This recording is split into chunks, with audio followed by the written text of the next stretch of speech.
Hello दोस्तों, आज हम एक मोटर वेल्डिंग करने वाले हैं जिसको मैं आपको बताऊंगा कि मैं किस प्रकार इसका वेल्डिंग करता हूं। ठीक है, तो ये जो मोटर है वो 1.5 इंच का है। तो मैंने इसमें पेपर वगैरह सब कुछ लगा लिया हूं और इसका जो पुराना वाला कॉइल जो जल गया था उसको बाहर निकल के उसमें कितना टन था सब कुछ गिन के अब मैं इसमें साइज़ ले रहा हूँ। ठीक है, साइज़ लेने के बाद हम इसको डाइस में सेट करेंगे और डाइस में सेट करने के बाद हम इसकी वेल्डिंग करेंगे। तो आप पूरा वीडियो को वॉच कीजिए और देखिए मैं किस प्रकार से वेल्डिंग कर रहा हूँ। ठीक है दोस्तों, तो देखिए तब फिर।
Agar!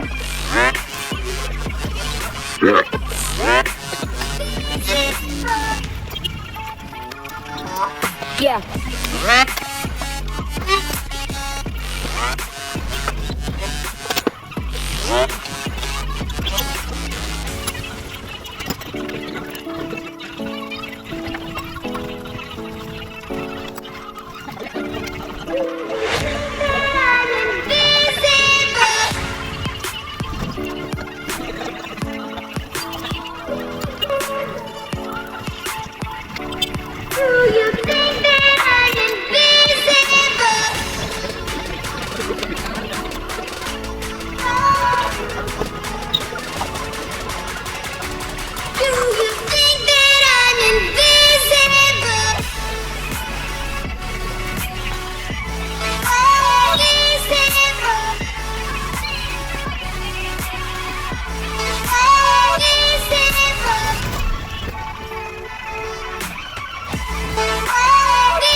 Agar!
Yeah.